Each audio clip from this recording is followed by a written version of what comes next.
امام حسن اور حسین بیمار ہو گئے تو حضرت فاطمہ نے منت مانگی، یا اللہ میرے بچوں کو شفا دے، میں 3 روزے رکھوں گی۔ اللہ تبارک و تعالیٰ نے بچوں کو شفا عطا فرما دی۔ اور میں سمجھتا ہوں یہ کربلا کی ٹریننگ تھی۔ روزے رکھے بچوں نے۔ کس نے روزے رکھے؟ بچوں نے۔ کس نے؟ 7-8 سال کی عمریں بچوں کی۔ حضرت علی فرماتے جب میں نے دیکھا نا میرے بچے بھی روزے سے ہیں تو میں کہیں سے تھوڑے سے جوں لایا۔ یہ شہزادے ہیں کائنات کے سب سے بڑے۔ فرماتے میں نے بی بی پاک کو دیے تو سیدہ پاک نے جوں پیسے روٹیاں پکائیں، اور جب عین افطاری کے وقت کھانا سامنے آیا تو دروازے پہ بھکاری آیا۔ عین بڑا بے نیاز ہے اللہ، عجیب رنگ ہے مالک کا۔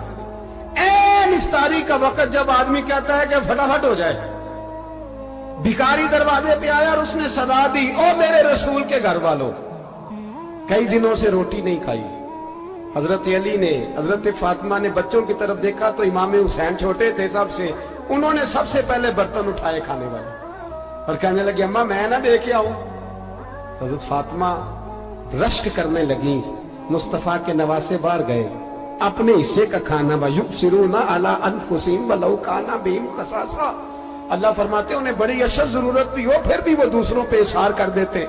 وہ کھانا باہر امام حسین دے آئے، پانی سے روزہ کھولا، کھجورے کھائی، لیٹ گئے، سویرے کھجورے کھائی، روزہ رکھ لیا۔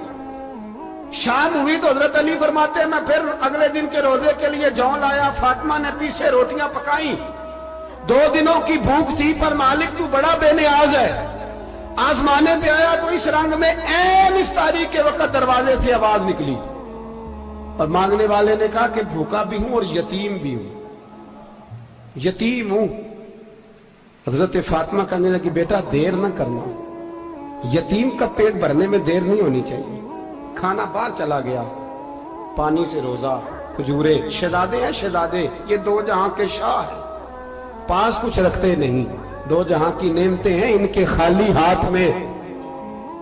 کھجور پانی سے افطاری بھی، سحری بھی، سویرے پھر اٹھے، روزہ رکھا، تیسرا دن ہے، تیسرا۔ ذرا دل پہ ہاتھ رکھنا، بچہ ایک رات بھوکا ہو تو اماں سوتی نہیں۔ اور میں کہا کرتا ہوں اماں فالج والی ہو نا، فالج والی ماں، فالج زدہ، تو آدھی رات کو اس کا بیٹا جوان کا تھوڑی بھوک لگی ہوئی تھی تو اماں کو رینگنا بھی پڑے تو وہ رینگ کے بھی جاتی ہے، روٹی پکاتی ہے، کہتے ہیں میرا لال بھوکا نہ سو جائے۔ اور مصطفیٰ کی بیٹی سے زیادہ بچوں سے کون پیار کر سکتا ہے؟ اور 3 دن کے بھوکے بچے، تیسرا دن آیا، بڑے حوصلے سے بی بی کہہ دیتی ہے چھوڑو ان کا تو کام ہے، یہ تو آتے رہتے ہیں، میرے بچے بھوکے، تم پہلے روٹی کھاؤ۔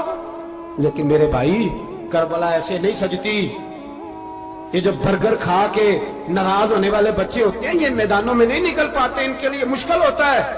حضرت فاطمہ نے، حضرت علی نے ڈیوٹی کی، ڈیوٹی اپنے بچوں کو تیار کیا کربلا کے لیے۔